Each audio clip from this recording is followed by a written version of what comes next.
Assalamualaikum warahmatullahi wabarakatuh. Sahabat beriman, sebagai umat Islam kita bukan hanya diwajibkan beriman kepada Allah, tapi juga menjadikan Al-Quran sebagai pedoman hidup.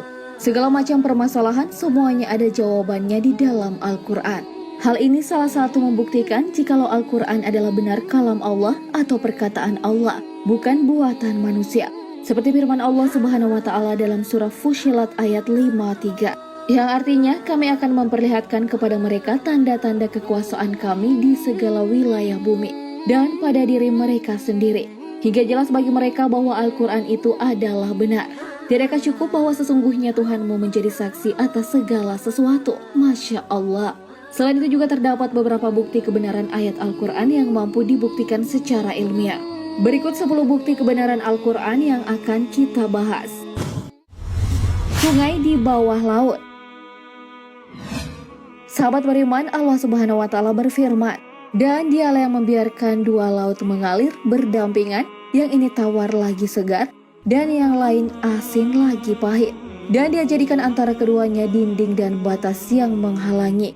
Quran Surah Al-Furqan ayat 53. Benar saja, hal ini baru ditemukan oleh ahli oceanografer dan ahli selam terkemuka dari Prancis, Jacques Sivas-Coste. Ketika dia mengeksplorasi bawah laut, tiba-tiba dia menemui beberapa kumpulan mata air tawar yang tidak bercampur dengan air laut. Seolah ada dinding atau membran yang membatasi keduanya. Lalu pada saat dia bertemu dengan seorang profesor muslim dan menceritakan fenomena itu, profesor itu teringat pada ayat Al-Quran tentang bertemunya dua lautan pada surah Ar-Rahman ayat 19 hingga 20. Dia membiarkan dua lautan mengalir yang keduanya kemudian bertemu. Antara keduanya ada batas yang tidak dilampaui masing-masing. Quran Surah Ar-Rahman ayat 19 hingga 20. Saat mendengar ayat-ayat Al-Quran itu, Coste begitu kagum dan dikabarkan menjadi mu'alaf memeluk agama Islam. Segala sesuatu berpasangan.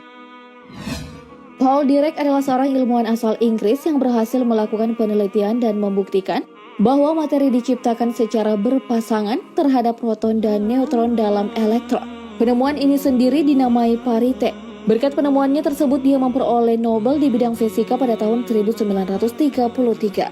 Dan sahabat beriman, tentang segala sesuatu berpasangan-pasangan telah dijelaskan jauh sebelumnya di dalam Al-Quran. Tepatnya dalam surah Az-Zariyat ayat 49 yang artinya, dan segala sesuatu kami ciptakan berpasang-pasangan, supaya kamu mengingat akan kebesaran Allah. Tumbuhan bertasbih. Al-Quran telah menjelaskan fenomena tumbuhan bertasbih dalam surah Al-Isra ayat 44 yang artinya, langit yang 7, bumi dan semua yang ada di dalamnya bertasbih kepada Allah. Dan tak ada sesuatu pun melainkan bertasbih dengan memujinya. Tetapi kamu sekalian tidak mengerti tasbih mereka. Sesungguhnya dia adalah maha penyantun lagi maha pengampun. Quran surah Al-Isra ayat 44. Dan hal ini telah diungkapkan di majalah sains terkenal, Journal of Plant Molecular Biologists, mengungkapkan hasil penelitian yang telah dilakukan oleh tim ilmuwan asal Amerika Serikat. Penelitian yang dipimpin oleh Prof. William Brown ini menemukan suara ultrasonik yang berasal dari tumbuhan. Iya, suara ultrasonik dari tumbuhan lalu diubah menjadi gelombang elektrik optik yang dapat ditampilkan ke layar monitor dalam bentuk rangkaian garis. Kemudian penelitian ini dilanjutkan oleh ilmuwan dari India yang beragama Islam. Dan saat diminta penjelasan, ilmuwan asal India ini membacakan surah Al-Isra ayat 44 tadi. Air susu ibu. Sahabat beriman, dalam dunia medis sangat disarankan untuk memberikan ASI eksklusif pada bayi hingga 6 bulan. Dan tetap memberikan ASI sampai bayi berumur sekitar 2 tahun baru kemudian dilakukan penyapihan. Padahal jauh sebelumnya Allah sendiri telah berfirman. Dalam surah Luqman ayat 14 Allah Subhanahu wa Ta'ala berfirman yang artinya, dan kami perintahkan kepada manusia berbuat baik kepada dua orang ibu bapaknya. Ibunya telah mengandungnya dalam keadaan lemah yang bertambah-tambah dan menyapinya dalam 2 tahun. Bersyukurlah kepadaku dan kepada dua orang ibu bapakmu.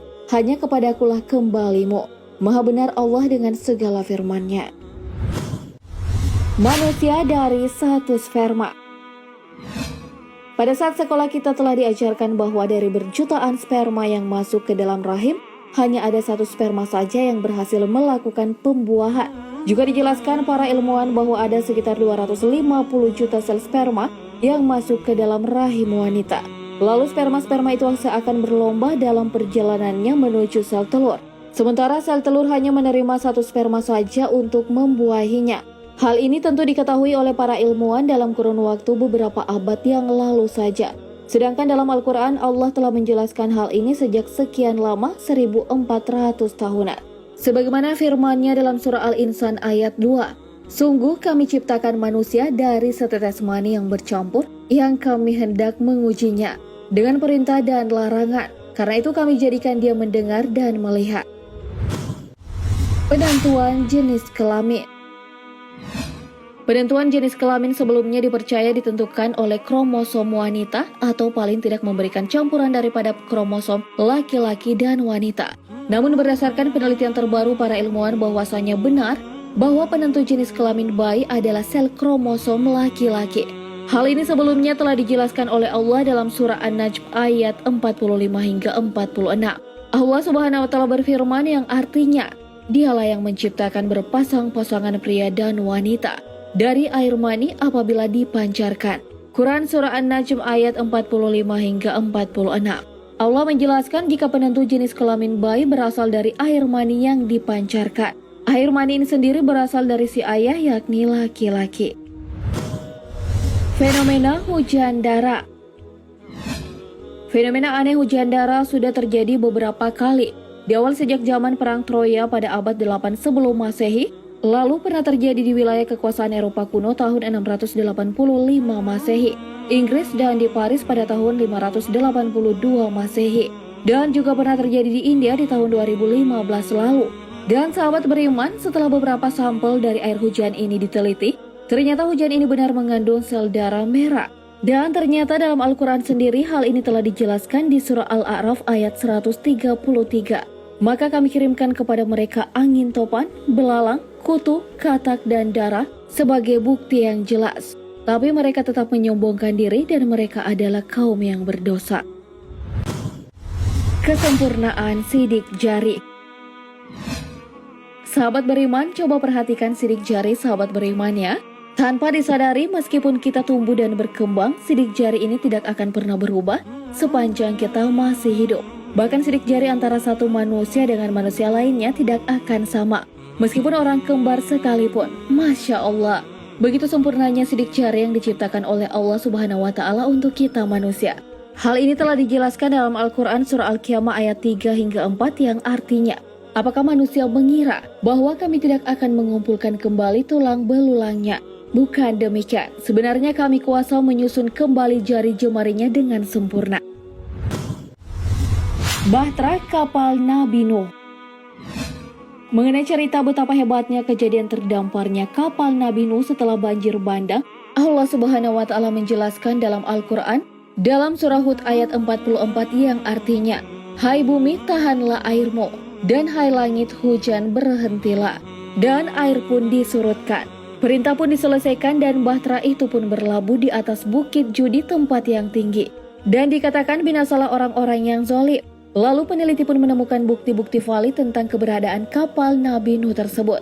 Salah satu profesor asal Istanbul, Oktay Belli, yang mengatakan bahwa banjir pada masa Nabi Nuh bukanlah mitos belaka, terjangan air bah itu benar-benar terjadi.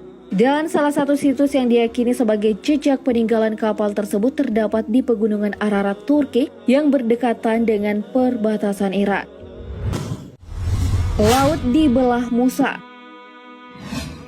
Sahabat beriman, salah satu mukjizat Nabi Musa adalah dapat membelah Lautan Merah. Dikisahkan Nabi Musa membelah Laut Merah saat dihadang Laut Merah atau mulut bakal dihabisi serdadu Fir'aun. Lalu Tuhan pun memberi mukjizat kepada Musa, yakni membelah lautan sehingga Musa dan pengikutnya melarikan diri. Dan tentara Fir'aun tenggelam di lautan ketika akan mengejar Nabi Musa. Hal ini pun telah dibuktikan dengan beberapa penemuan ilmiah seperti ditemukannya bangkai roda di Laut Merah pada tahun 1988 silam.